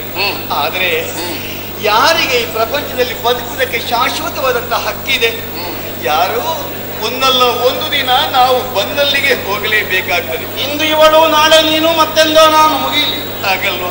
ಹಾಗಾಗಿ ಈಕೆಯನ್ನು ಕೊಲ್ಲುವುದರಲ್ಲಿ ನಿನ್ನ ರಾಜತ್ವಕ್ಕೆ, ನಿನ್ನ ಯೋಗ್ಯತೆಗೆ, ನಿನ್ನ ಯೋಧತ್ವಕ್ಕೆ ಅವಮಾನ ಖಂಡಿತ.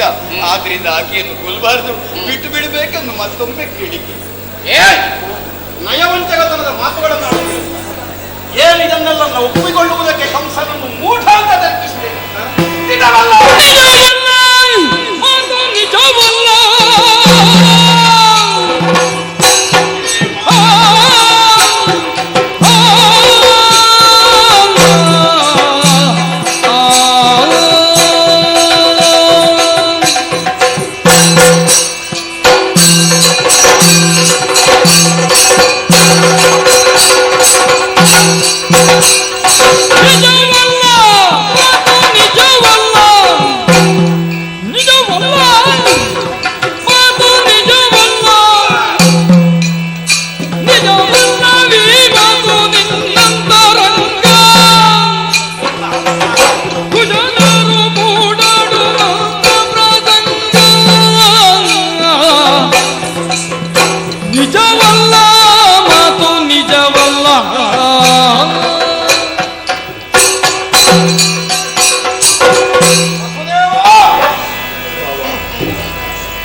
ಸಜ್ಜನನಾದಂತಹ ನೀನು ಇನ್ನ ಮುಂದೆ ಸ್ತ್ರೀವಧೆಯೊಂದಾಗುತ್ತದೆ ಎನ್ನುವಾಗ ಕನಿಕರಿಸುವುದು ಸಹಜ.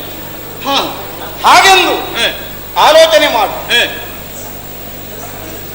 ಒಂದು ಮನೆ ಒಳಿತಾಗಬೇಕು ಅನ್ನುವಂತಹ ಉದ್ದೇಶ ಉಂಟು ಅಂತಾದ್ರೆ ಒಬ್ಬನನ್ನು ಬಲಿ ಕೊಟ್ಟಾದರೂ ಮುಂದಾಗಬೇಕು. ಸರಿ, ಒಂದು ಗ್ರಾಮ ಒಳ್ಳೆಯದಾಗುವಲ್ಲಿ ಒಬ್ಬನನ್ನಾದರೂ ಗ್ರಾಮದಿಂದ ಹೊರಗಿಡಬಹುದು. ಖಂಡಿತ.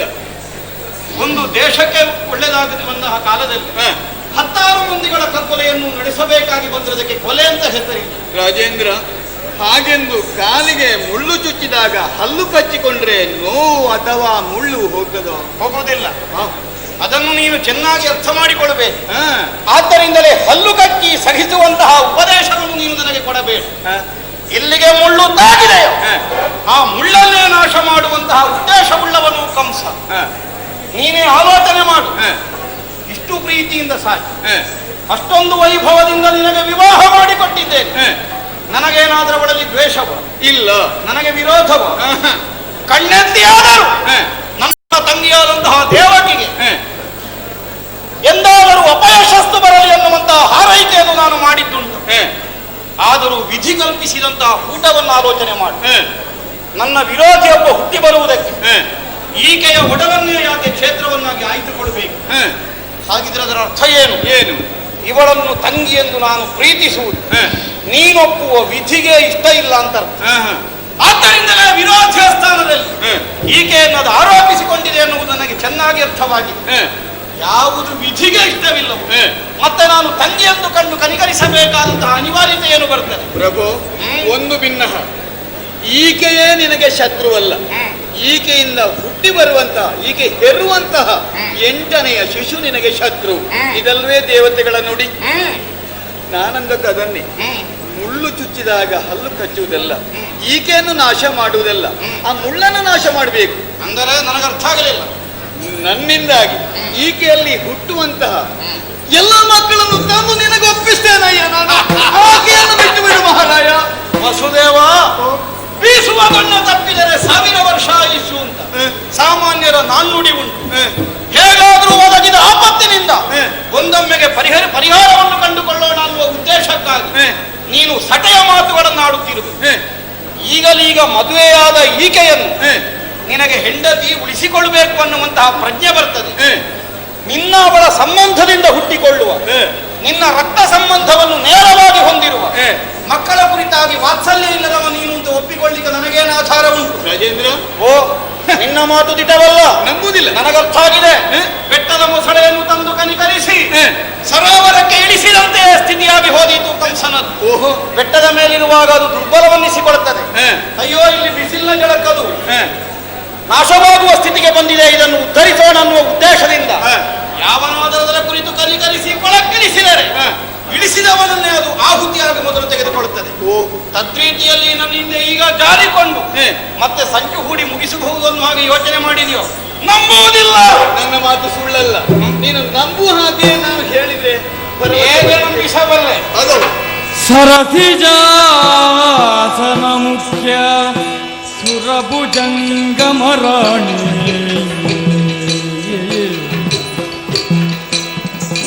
ಸರಸಿಜಾಸನ ಮುಖ್ಯ ಸುರಭುಜಂಗಮರಾಣಿ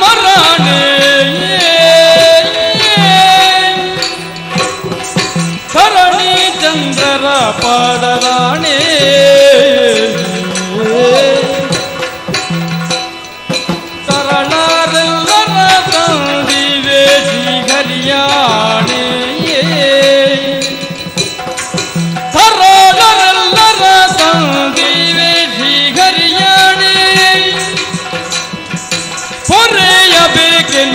ಕೈ ಮುಗಿದ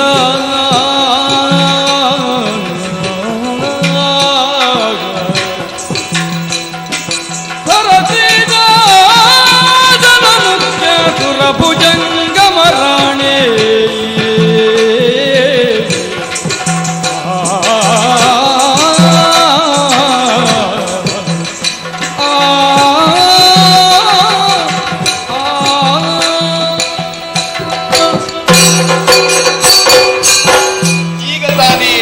ಮದುವೆಯಾದಂತಹ ಮುಗ್ಧೆ ಈಕೆ.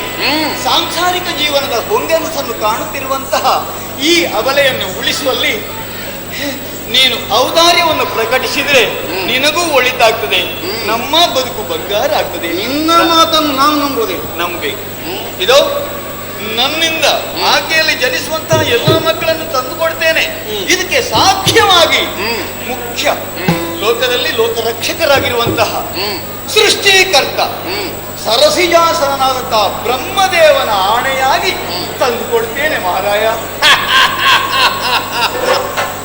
ಸರಸಿಜಾಸನ ಅಂತ ಸೂಕ್ತವಾಗಿಯೇ ನೀನಾಡಿದಿ. ಅವ ಸರೋಜದಲ್ಲೇ ಮನೆಯನ್ನು ಮಾಡಿಕೊಂಡವ.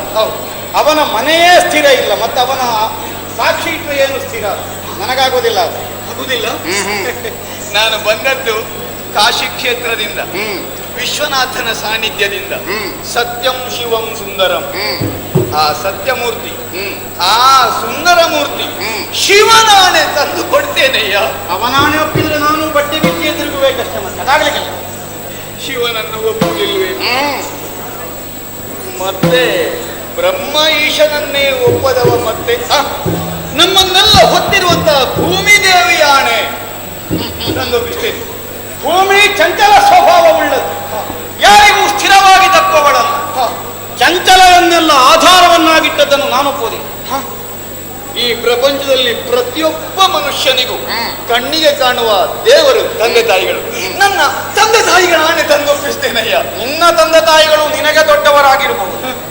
ನಾನು ತಂದೆ ತಾಯಿಗಳನ್ನು ಹೇಗೆ ನೋಡುವ ಅಂತ ಗೊತ್ತುಂಟ ನಿನಗೆ? ರಾಜೇಂದ್ರ, ಆತ್ಮಸಾಕ್ಷಿಗೆ ವಿರುದ್ಧವಾದ್ದು ಅಥವಾ ಹೆಚ್ಚಿನದ್ದು ಮತ್ತೇನು ಇಲ್ಲ. ನನ್ನ ಆತ್ಮಸಾಕ್ಷಿಯಾಗಿ ಇದು ಕರತಟ್ಟಿ ನಂಬುಗೆ ಕೊಡ್ತೇನೆ. ಕ್ಷತ್ರಿಯನು ನೀನು, ಆದ್ದರಿಂದಲೇ ನೀನೇ ನಿನ್ನ ಆತ್ಮಸಾಕ್ಷಿಯಾಗಿ ಕರತಟ್ಟಿ ನಂಬುಗೆಯನ್ನು ಕೊಡುವೆ ಎಂದಾದರೆ ಇದು ನನ್ನಲ್ಲಿ ಹುಟ್ಟುವ ಎಲ್ಲಾ ಮಕ್ಕಳನ್ನು ತಂದೊಪ್ಪಿಸ್ತೇನೆ. ಆಕೆಯನ್ನು ಬಿಟ್ಟು ಬಿಡು ಮಹಾರಾಜ.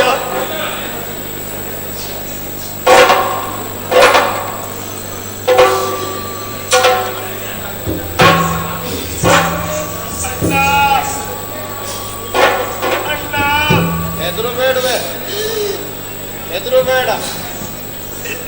ನಿನ್ನ ಮಾಂಗಲ್ಯ ಕೆಲವು ಸಮಯಕ್ಕೆ ಸ್ಥಿರವಾಗುವಂತಹ ಕಾಲ ಒದಗಿದೆ. ಆತ್ಮಸಾಕ್ಷಿಯಾಗಿ ನಂಬುಗೆಯನ್ನು ಕೊಟ್ಟಿದ್ದಾನೆ. ವಸುದೇವ ಬಾವಾ,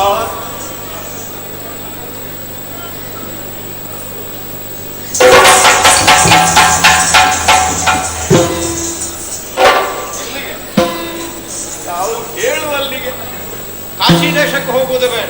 ಮತ್ತೆ ನಿನಗೆ ಮಾವನ ಮನೆಯ ಸಮ್ಮಾನ ಶಾಶ್ವತ. ಮಾವನ ಮನೆಯಲ್ಲಿ ಮಥುರೆಯಲ್ಲೇ ನೀರಿರತಕ್ಕದ್ದು.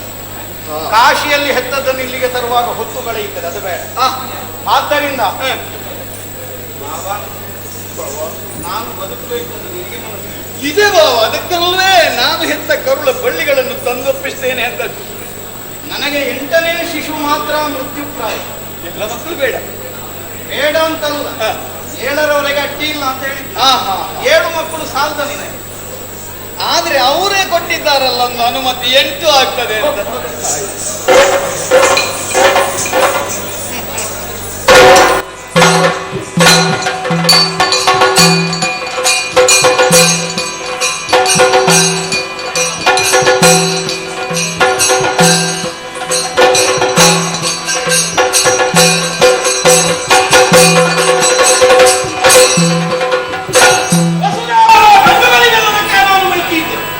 ಆದ್ದರಿಂದಲೇ 7 ಶಿಶುಗಳು ನನಗೆ ವಿರೋಧಿಗಳಲ್ಲ.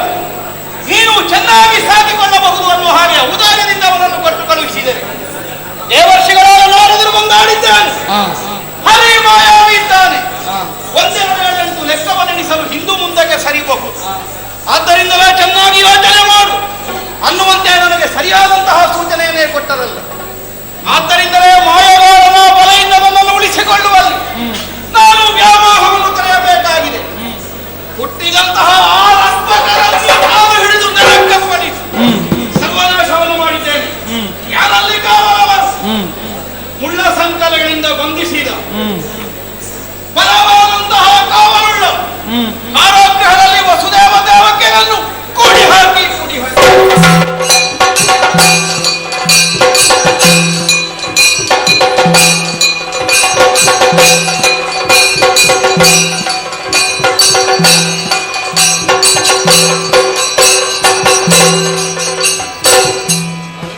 ಪ್ರಾರಬ್ಧಕ್ಕೆ ಯಾರೂ ಎದುರಲ್ಲ ಹೇಳು.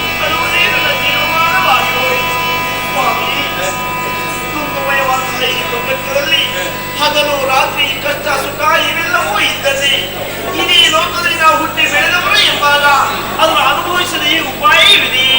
ವಿಚಾರಿಸಿದಾಗ ಕಷ್ಟ ಬಂದಾಗ ಕಣ್ಣೀರು ತೆರೆಯಬಾರದಂತೆ, ಸುಖ ಸಿಕ್ಕಿದಾಗ ಸಂತೋಷ ಕೊಡಬಾರದಂತೆ. ನಮ್ಮ ಜೀವನದಲ್ಲಿ ಸುಖ ಇದೆ ಎನ್ನುವುದಕ್ಕೆ ನಿನ್ನೆ ಕೊರವಂಜಿ ಮಾತು ಸತ್ಯಾಂತ ಗೋಚರವಾಗ್ತಾ ಇದೆ. ಸ್ವಪ್ನದಲ್ಲಿ ಕೊರವಂಜಿ ಏನು ಹೇಳಿದ್ರು? ಸ್ವಾಮಿ, ನನ್ನ ಉದರದಲ್ಲಿ 8ನೇ ಬಾರಿ ಶ್ರೀಹರಿಯು ಹುಟ್ಟುಬರಂತೆ ದೇವತೆಗಳೇ ಹೇಳಿದ್ದಾರೆ.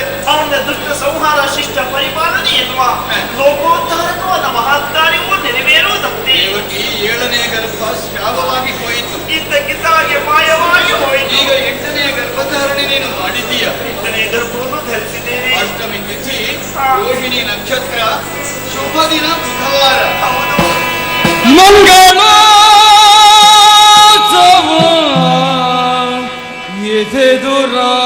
ಎದುರಾಜಿಸಲು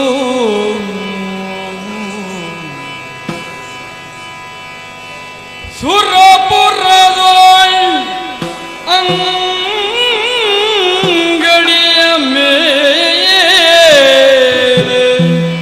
ಕನ್ನಡಿಯೇ ಕಲಶ ತೋರಣಗಳು ಅಂಗನೆಯ ರಾರತಿಯ ಪಿಡಿದೆಸೆಯ ಶ್ರಾವಣದ ತಿಂಗಳ ಸೀತಾಷ್ಟಮಿಯಲಿ ಕಂಗೊಳಿಪ ಸೌಮ್ಯವಾಸರ ತಾರೆ ರೋಹಿಣಿಯೊಳಂಗ ಜನ ಜನಕ ದೇವಕಿಯ ಜಠರದಲ್ಲಿ ನವ ತಿಂಗಳಿದ್ದ ಮೇಲೆ ಭೂಮಿಗವತರಿಸಿದವು ಶುಭಯೋಗ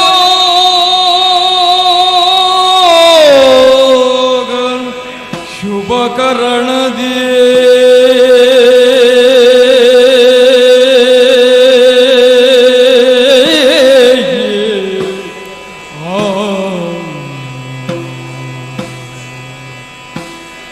ಕೃಷ್ಣ ಹರೇ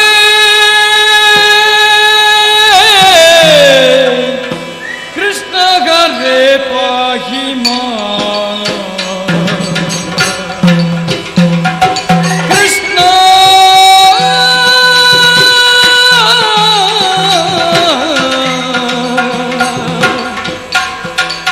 ಕೃಷ್ಣ ಹರೇ ಪಾಹಿ ಮಾಂ ಜಯ ಕೃಷ್ಣ ಹರೇ ಪಾಹಿ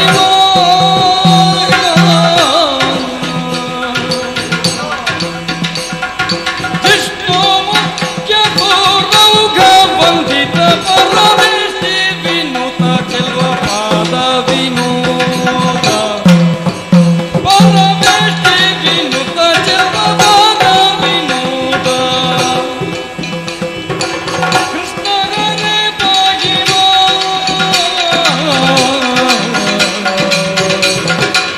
ಕೃಷ್ಣ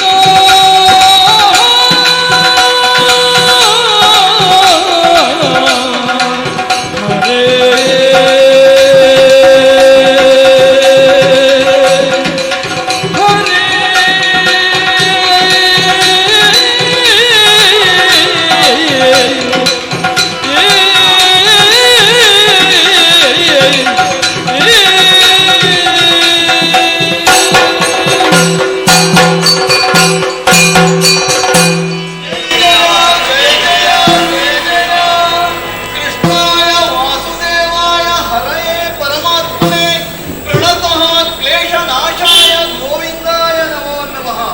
ಓ ಪ್ರಭೋ, ನಿಗಮಾಗಮಗಳು ಯೋಗಿಗಳು ಸಹ ಕಾಣದಿರುವಂತಹ ಬ್ರಹ್ಮೇಂದ್ರಾದಿ ದೇವತೆಗಳು ಸದಾ ಸ್ತುತಿಗೈಯುವಂತಹ ಪೂಜೆ ಮಾಡುವಂತಹ ದಿವ್ಯ ಚರಣಾರವಿಂದ ವೃಂದವನ್ನ ಈ ಕಾರಾಗೃಹದಲ್ಲಿ ವಸುದೇವ ದೇವಕಿಯರಿಗೆ ದರ್ಶನವಿದೆಯ ಪ್ರಭು.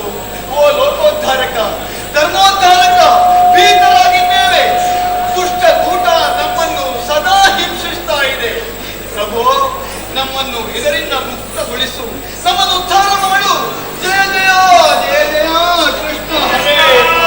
ಎಂತು ಧರಿಸಿದೆ ನಿನ್ನ ನಾನು ಎಂದುದರೊಬ್ಬೆಯೋಳೆಂದು ಹುಟ್ಟಿದೆ ಅಯ್ಯಯ್ಯೋ ನೀನು ನೋಡಿದರದೆಂತವಿಲ್ಲದ ಕಾಮಧೇನು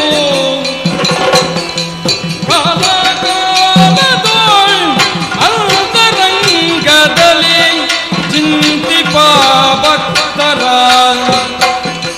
ಸಂತತಿ ಕೊಲಿವಾನಂತ ಗುಣಾಢ್ಯ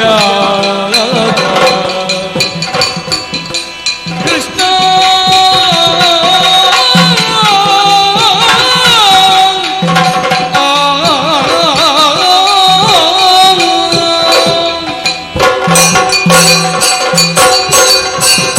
ಹರೇ ಪಾಹಿ ಮಾಂ. ಕೃಷ್ಣ, ನಿನ್ನ ಗುಣವನ್ನು ಬಣ್ಣಿಸಲಿಕ್ಕೆ ನನ್ನ ಈ ಒಂದು ನಾಲಿಗೆದ್ದಲ್ಲ, 1000 ನಾಲಿಗೆಗಳುಳ್ಳಂತ ಆದಿಶೇಷನಿಗೂ ವರ್ಣಿಸಲಿಕ್ಕೆ ಅಸದಣ ಅಸದಣ. ಬ್ರಹ್ಮಾಂಡೋದರ ಭರಿತಂತಹ ನಿನ್ನನ್ನು 9 ತಿಂಗಳವರೆಗೆ ಈ ಹೊಟ್ಟೆಯಲ್ಲಿ ಹೇಗೆ ಮುತ್ತೇನೋ, ಇಂದೀಗ ಹೇಗೆ ಹೆತ್ತೇನೋ ಹೇಳಲರಿಯೇ. ಶ್ರದ್ಧಾ ಭಕ್ತಿಯಿಂದ ಯಾರು ನಿನ್ನನ್ನು ಆರಾಧಿಸ್ತಾರೋ ಅವರ ಮನದ ಇಷ್ಟಾರ್ಥವನ್ನು ಈಡೇರಿಸುವ ಕಾಮಧೇನು ನೀನಾಗಿದೆ.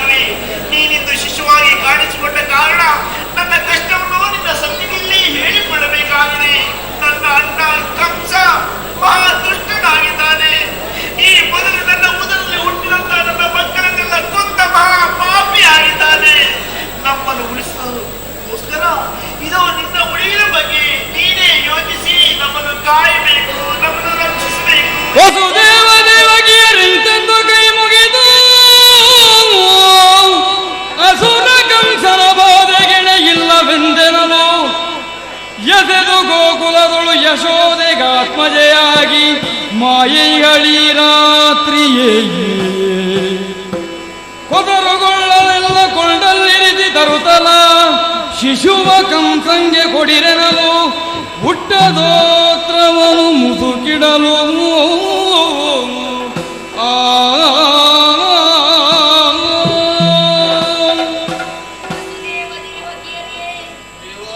ಚಿಂತಿಸಬೇಡಿ. ದುಷ್ಟನಾದ ಕಂಸನನ್ನು ಇನ್ನು ಕೆಲವೇ ದಿವಸಗಳಲ್ಲಿ ಕೊಲ್ಲುತ್ತೇನೆ. ಆದರೆ ನಿಮ್ಮಿಂದ ಒಂದು ಕೆಲಸವಾಗಬೇಕು. ನನ್ನನ್ನು ನಂದಗೋಪಿಯಲ್ಲಿ ಬಿಟ್ಟು ಅಲ್ಲಿದ್ದ ಮಾಯ ಹೆಣ್ಣು ಶಿಶುವನ್ನು ಕಂಸನ ಕೈಗೆ ಒಪ್ಪಿಸಿ ನಿಮಗೆಲ್ಲರಿಗೂ ಶುಭವಾಗಲಿ.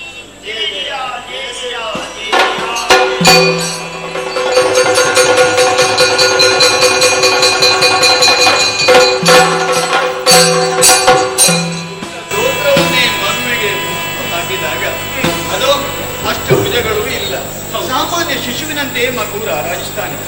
ಆದರೆ ಆತನಲ್ಲಿ ನಾವು ಪರಬ್ರಹ್ಮ ಸ್ವರೂಪವನ್ನು ಕಂಡಿದ್ದೇವೆ. ಲೀಲಾಮೂರ್ತಿ ಶ್ರೀಕೃಷ್ಣ, ಕರುಣಾಮೂರ್ತಿ ಶ್ರೀಕೃಷ್ಣ, ಕರುಣಾಮೂರ್ತಿ ಭಕ್ತರನ್ನು ಉದ್ಧಾರ ಮಾಡುವುದಕ್ಕೆ ಕೊಟ್ಟಂತಹ ನಿರ್ದೇಶವನ್ನು ಪಾಲಿಸಬೇಕಲ್ಲ. ಏನ್ ಸ್ವಾಮಿ, ರಾತ್ರಿ ಹೊತ್ತೇ ಆಗಿರಲಿ, ಮಗುವನ್ನು ಹೊತ್ತುಕೊಂಡು ನಂದಗೋಕುಲಕ್ಕೆ ಹೋಗ್ತೇನೆ. ಯಶೋದೆ ಹೆತ್ತಿರುವಂತಹ ಮಾಯಾ ಶಿಶುವನ್ನು ತರ್ತೇನೆ. ಬರುವವರೆಗೆ ಜಾಗೃತರಾಗಿರುವ ಹೋಗಿ.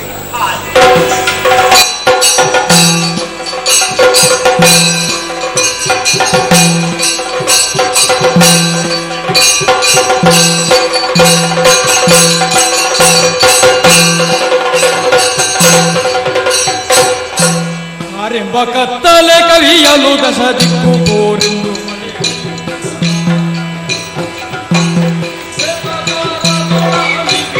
ಬೇಗ ಕವಿದಾರಿಯಾಯಿತು ಗೌರಿ ಬರುವಾಗ ಕಾಣುತ್ತಿರುವಾಗ ಕವಲವರಾಗ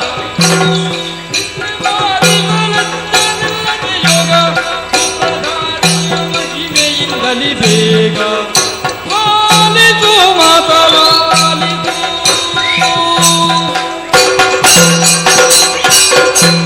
ಮುಡೆಯ ಕೋಪಿತ ಬರದೆನು ತವನ್ನಗ ರಾಜ ನಡು ಬೀಗುಳಿನೊಳೆದ್ದು ಒಡೆಯ ಲಂಜುವರು ಕಂಡನು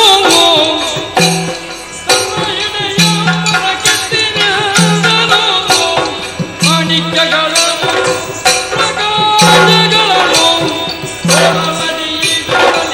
ನಡೆದಂದನು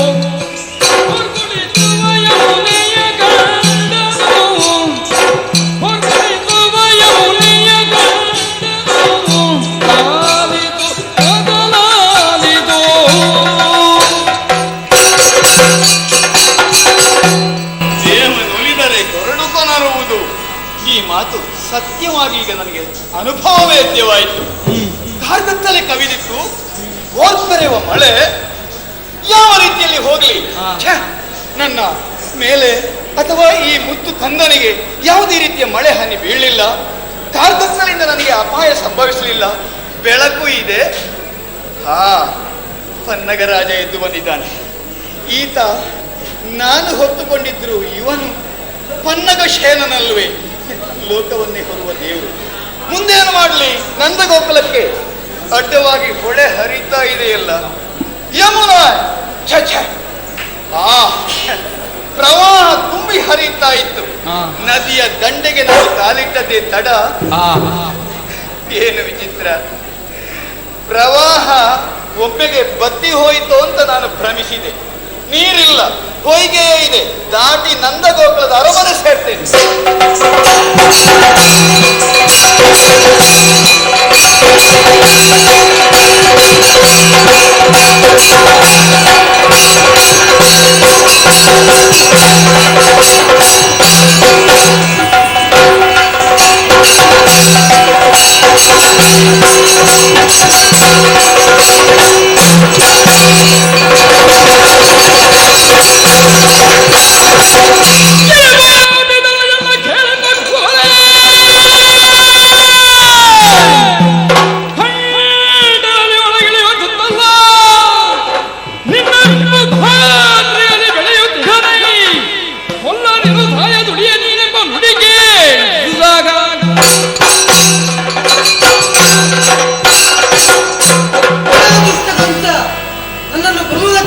ಆಗಿದ್ಯಲ್ಲ, ನಿನ್ನ ಗಂಟಲಲ್ಲಿ ಇಳಿಯುವಂತ ಅನ್ನದ ತುತ್ತು ನಾನಲ್ಲ. ಅದು ನೋಡು, ನಿನ್ನಲ್ಲಿ ಕೊಲ್ಲುವವನು ಧರೆಯಲ್ಲಿ ಬೆಳೆಯುತ್ತಾ ಇದ್ದಾನೆ, ಧರೆಯಲ್ಲಿ ಬೆಳೆಯುತ್ತಾ ಇದ್ದಾನೆ, ಧರೆಯಲ್ಲಿ ಬೆಳೆಯುತ್ತಾ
ತಂಗಿಯ ಅಷ್ಟಮಗರ್ಭದಿಂದ ಹೊರಬಂದ ಶಿಶು,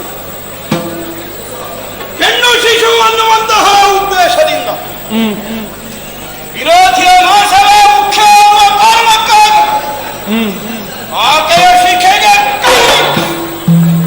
ಅಖಾರಿಯಿಂದ ಕತ್ತರಿಸುವುದಕ್ಕೆ ಸಿದ್ಧನಾಗ. ಆದರೆ ಏನು ವಿಚಿತ್ರ, ಏನು ವಿಚಿತ್ರ!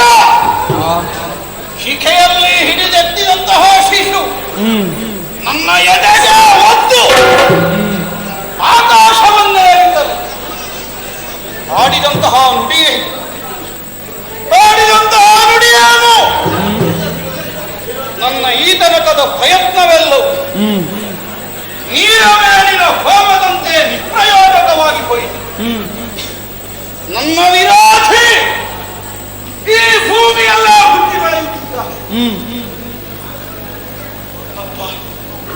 ಅಬ್ಬ, ನನ್ನನ್ನು ಉಳಿಸಿಕೊಳ್ಳುವುದಕ್ಕಾಗಿ ಏನೆಲ್ಲ ಪ್ರಯತ್ನಗಳನ್ನು ಮಾಡಿ ಅವರ ಮಾತೆ ಸುಳ್ಳಾಗಿ ಹೋಯಿತಲ್ಲ. ಋಷಿ ನಾರದನ ಮಾತು ಬುದ್ಧಿಯಾಯಿತು ವ್ಯರ್ಥ.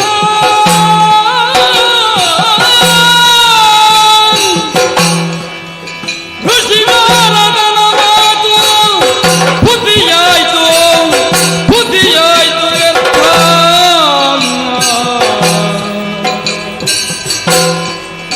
ವ್ಯರ್ಥ ತಂದಿದಿನ ತಂಗಿಯನು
ಜಾಗರೂಕರಾಗಿರು ಕಂಸ.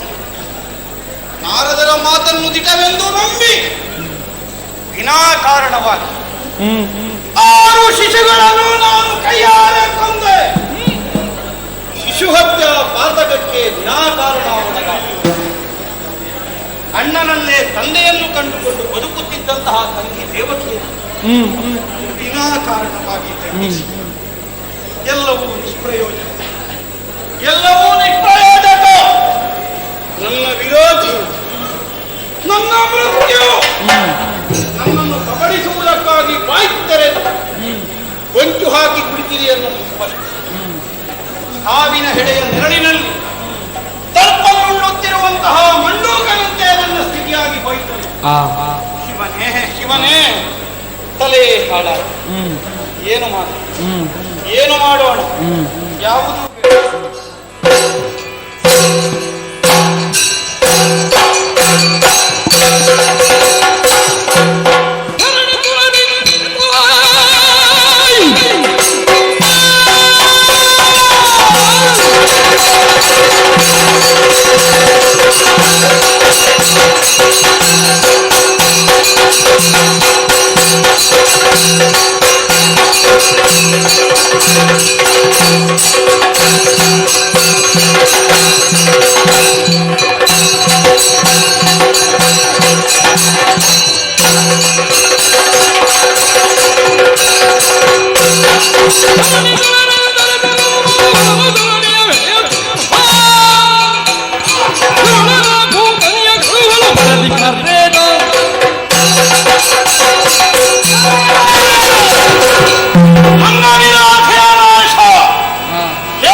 ಬಹಳ ವೈಭವದಿಂದ ಪುತ್ರೋತ್ಸವವನ್ನು ಆಚರಿಸುತ್ತಿದ್ದಾರೆ.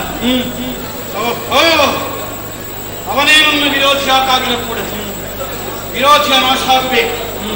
ನಾನೇ ಪ್ರತ್ಯಕ್ಷ ಹೋಗುವುದಲ್ಲ, ಯಾರನ್ನು ಕಳಿಸೋಣ. ನಮ್ಮ ವೃತ್ತಿಯವರು ಬಳಿದ್ದಾರೆ. ಯಾರು? ವಿಷಕನ್ನಿಕೆ. ಯಾರು? ಕೂತಾನೆ. ಅವಳನ್ನೇ ಕಳುಹಿಸಿ ಕಾರ್ಯವನ್ನು ಸಾಧಿಸಬೇಕು. ಕೂತಾನೆ.